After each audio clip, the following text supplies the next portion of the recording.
Para falar a respeito de todos esses números, João Pedro Cuti Dias já está aqui conosco. Bom dia, João. Bom dia, Juliana. Realmente você falou, deu um impacto muito bom, muito positivo, né? Você pega a soja, por exemplo, deu mais de 520 mil toneladas dia.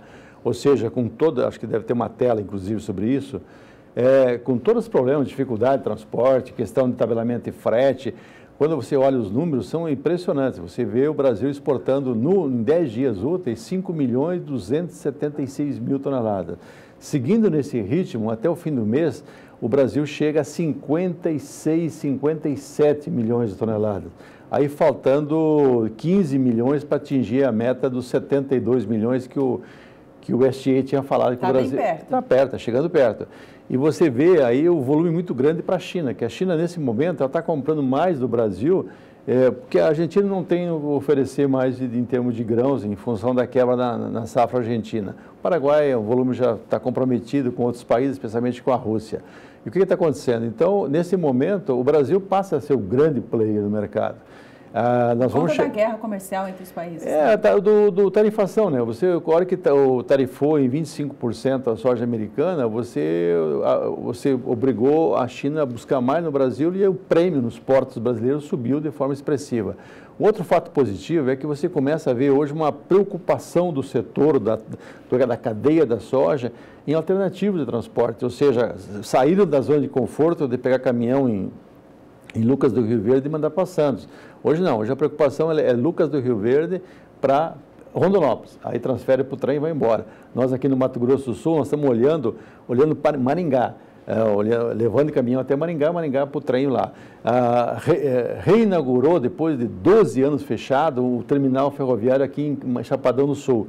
Já começa municípios que ficam a 100, 200 quilômetros de Chapadão, mandando soja para Chapadão, para embarcar no trem. Então, é o comecinho da luz no fim do túnel? É uma revolução. Eu acho que isso é importante. O Brasil tem que acordar que tem que usar modais de transportes mais baratos, mais eficientes, e a ferrovia é um transporte mais eficiente.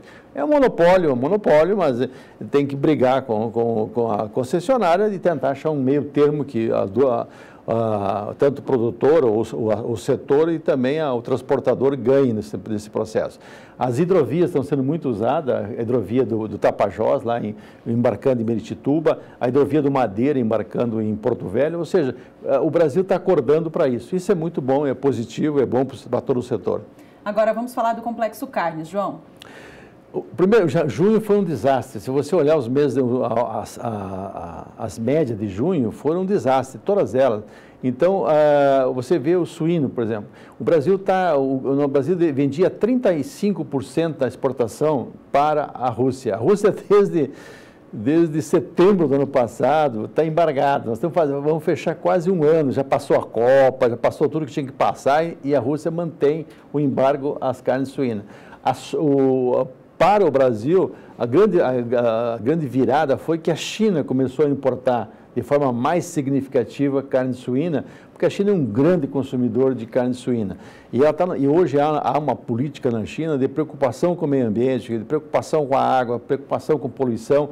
Então, muitas áreas, especialmente na região leste, que vai de Hong Kong até lá em cima, passando por Xangai, até Beijing, há uma preocupação, onde que é uma grande concentração humana, há uma preocupação muito grande na questão ambiental. E isso fez com que, muitas vezes, algumas unidades de produção de suíno fossem fechadas ou tivesse algum embargo, algum problema qualquer.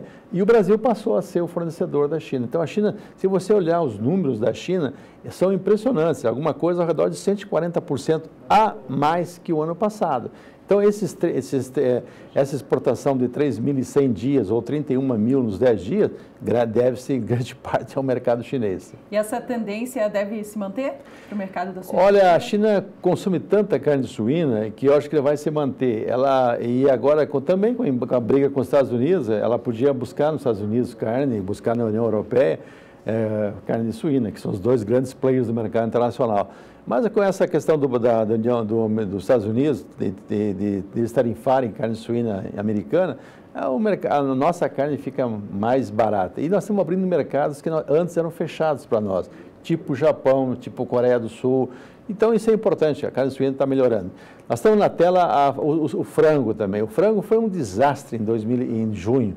A média foi pouco acima de 10 mil toneladas dias. Agora mostra 22 mil, ou seja, um aumento de 130% quase em relação ao ano passado. É um setor importante porque e mesmo com o mercado interno pagando um preço melhor, porque houve uma falta de carne de frango no fim de junho, início de julho, em função de que aqueles pintos que morreram lá na greve dos caminhoneiros não foram alojados, faltou carne de frango e o preço subiu. A dona de casa pagou 30% a 35% mais caro pelos cortes de frango. Mesmo assim, as exportações foram bastante significativas, mesmo com o embargo de frango salgado, que ia muito para a União Europeia, em função daqueles problemas de salmonelose e outros, que a União Europeia criou dificuldades para poder embargar, e embargou mais de 20 plantas frigoríficas brasileiras, a exportação foi muito boa, 22 mil toneladas. E, por último das carnes, é a carne bovina, que é o que interessa muito ao senhor e a senhora que está nos assistindo. O mês passado foi um desastre, 2.700 toneladas dia, e os frigoríficos deitaram e rolaram. O mercado interno está fraco, a exportação está ruim. Agora, olha o número que está aqui, dobraram as exportações em julho em relação a junho. Nós exportamos em 10 dias úteis 73 mil toneladas, muito acima das 54 mil todo o mês de junho.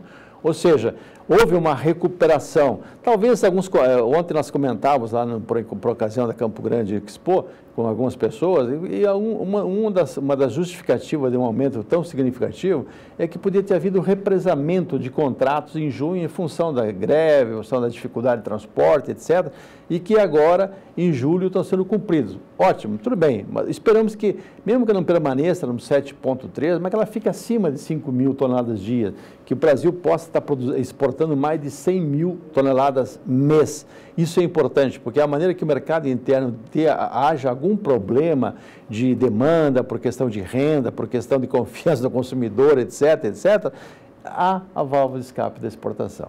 Para a gente finalizar, vamos falar do milho, né, João? Está em fase de colheita de segunda safra no Brasil. Como foram as exportações nessas duas primeiras semanas? Você tem muito milho. Mato Grosso vai ter a maior safra de 26 milhões e grande parte disso vai ter que ser exportado. Você não tem mercado interno.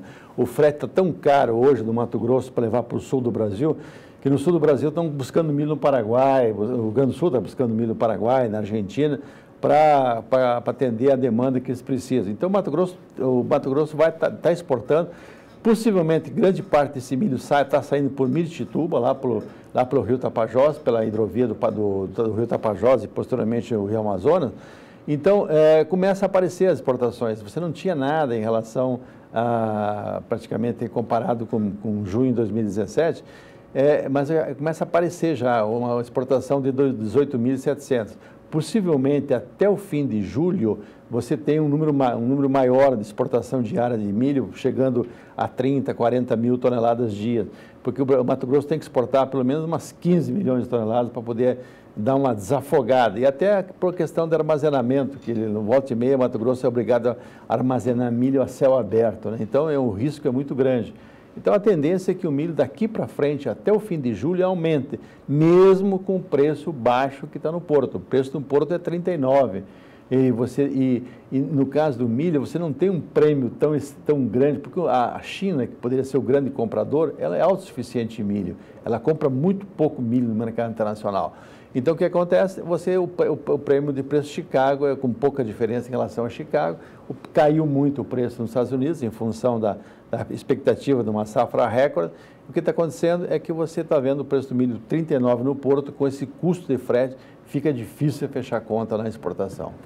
João Pedro, obrigado pela análise de hoje. Bom trabalho. A gente volta a se falar amanhã.